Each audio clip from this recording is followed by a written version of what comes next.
inside the car. From the splash, There was somebody having a problem after he had jumped in.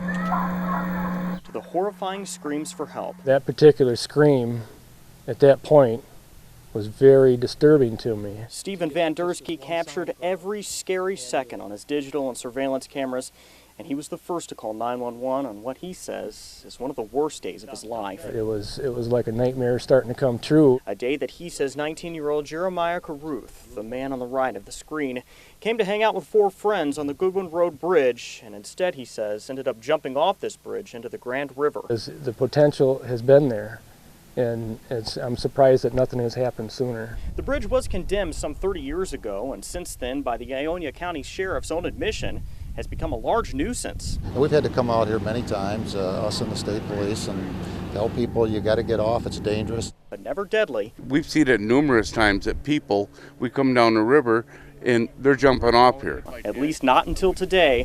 And now Van Dersky hopes the message he's been trying to spread about the bridge's danger will be heard before someone else makes another horrible decision. You know, he had his whole life ahead of him and one fatal mistake.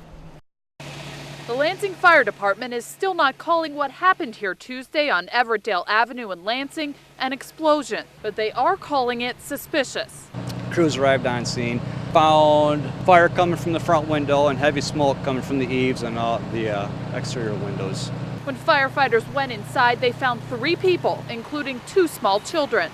It appears to have been a female that was injured and 2 young children. All 3 have been transported to local hospitals. Many who came outside seemed shaken by the day's events, but some neighbors say they're not surprised. I knew that something bad was gonna happen. Now, this is not the first time the Lansing Fire Department has been called to this exact house. In fact, neighbors say this is not the first time trouble has found its way to Everettdale Avenue. 2.5 weeks ago, the house was on fire. Somebody had set their cars on fire, 2 cars and their carport. We were here on June 2nd for a car fire in the driveway. That is currently being investigated.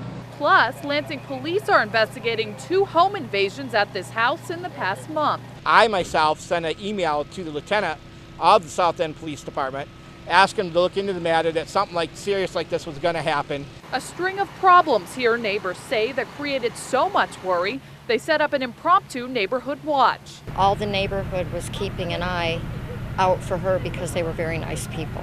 The Lansing Fire Department is now investigating this latest incident. In Lansing, Jamie Edmonds, News 10. Whichever way you cut it, the grass along Michigan's highways is getting bad. Due to budget considerations, we have been having to maybe not take care of those issues as quickly as we have in the past. MDOT spokeswoman Carrie Aaron says they had to cut $18 million out of their summer road budget, so they're weeks behind when they typically would have started mowing.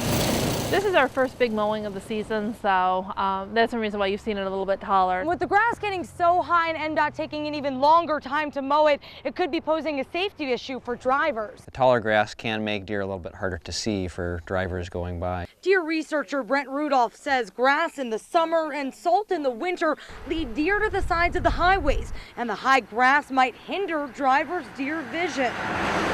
But if there could be a catch-22 regarding highway grass and deer darting out into traffic, here it is. Fresh cut grass is a little bit greener and more succulent and probably more palatable to deer, so actually mowing very regularly can attract deer to a roadside more often.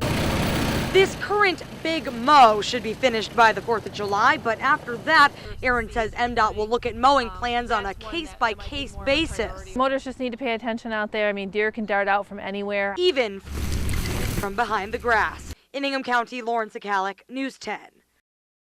Digging up his front yard to make way for a new pond, that was the plan. Actually, for quite a while now, we've been toying with the idea of getting it dug out because it make it something a little bit nicer. But what Rich Snyder and his family uncovered in the process proves there was life here in Portland long before the Schneiders ever got here. Last Friday, the excavator came out and started working on it, and he got quite a distance into it when all of a sudden he came across what was a large bone. Bones, which a paleontologist from the University of Michigan confirms, are the remains of an ancient mastodon. The second one we found is an ulna, which is a front leg. And then we've just started finding associated, just small pieces of bone, rib, some small pieces of tusk, The Schneider's front yard has turned into an archaeological dig. That you can tell being a piece of tusk. Their garage has become a sort of makeshift museum. Oh, everybody just wants to come over and see them. The Schneiders aren't sure how big this animal was when it was alive, but this right here is the left femur bone, and U of M scientists suspect it died in its 30s, about 10 to 13,000 years ago. That it's just been unbelievable just to think that, one, 13,000 years ago, somebody was walking around here, and two, an animal of that size was walking around here. So, I mean, it's pretty phenomenal. The Schneiders plan to donate the bones to the University of Michigan. Until then, though, the family is still digging. We got a Paleontology 101 lesson. Hoping to find more pieces of history.